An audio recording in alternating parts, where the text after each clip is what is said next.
सबसे पहली बात है कि आपकी लिखाई बहुत शुद्ध और सुंदर होनी चाहिए, और इसके अलावा मात्राओं का एकदम ज्ञान अच्छा दूर बढ़िया से लिखेंगे।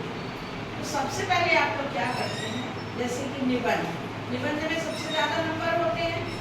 तो हमें क्या करना है, निबंध लिखने के लिए हम 4-5 पॉइंट बनाएंगे। निबंध लिखने में पहले जिस विषय पे निबंध है, मान के चलिए आपने स्वतंत्रता दिवस का निबंध लिखना शुरू किया, तो पहले हम लिखेंगे भूमिका। भूमिका में 8-10 लाइनें होती हैं। भूमिका में हम लिखेंगे कि अंग्रेज के हम गुलाम थे, हजारों सैकड़ों वर्षों की गुलामी के बाद आज़ाद हुआ, ये सब है ना, तो त्रस्त हो चुके थे, और उसके बाद हम किस दिन आज़ाद हुए, पहले भूमिका लिखेंगे। उसके बाद वो कि हमने कैसे स्वतंत्रता पाई, है ना, तो हमने कितने कैसे पाई, स्वतंत्रता बहुत कठिनाई से पाई, उसके बाद लिखेंगे। उसके बाद हमने हमारे यहाँ स्वतंत्रता के पाने के लिए कितने लोगों ने काम किया, तो हमारे जितने भी पुरुष थे, हाँ, जितने महात्मा गांधी, गोपाल चंद्र गोखले, बाल गंगाधर तिलक, सुभाष चंद्र बोस, खुदीराम बोस, जितने भी थे सबके नाम आएंगे, किन किन ने कौन कौन से कार्य किए, ये सब है ना। उसके बाद फिर अलग से पॉइंट बनेगा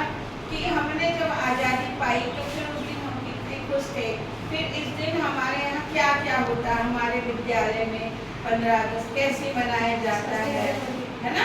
15 अगस्त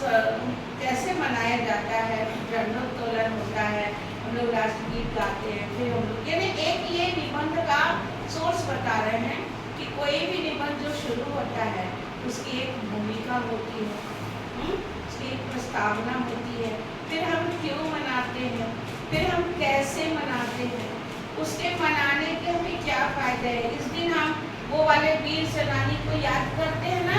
तो इसलिए मनाते हैं कि हम इस दिन याद कर सके कि जिन्होंने आज़ादी के समय में बलिदान दिया, उनको हम नमन कर सके, है ना। तो इसी तरह कोई भी निबंध का अर्थ होता है निजोड़ बंध, यानी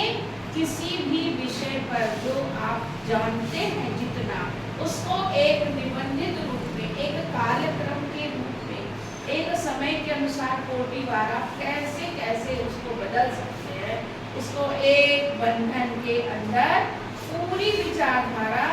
को आप प्रदर्शित करेंगे। उसमें आपकी काल्पनिक शक्ति भी होती है। कुछ निबंध ऐसे होते हैं कि जो उनको कल्पना करके लिखवाए जाते हैं, सोच के, है ना, कि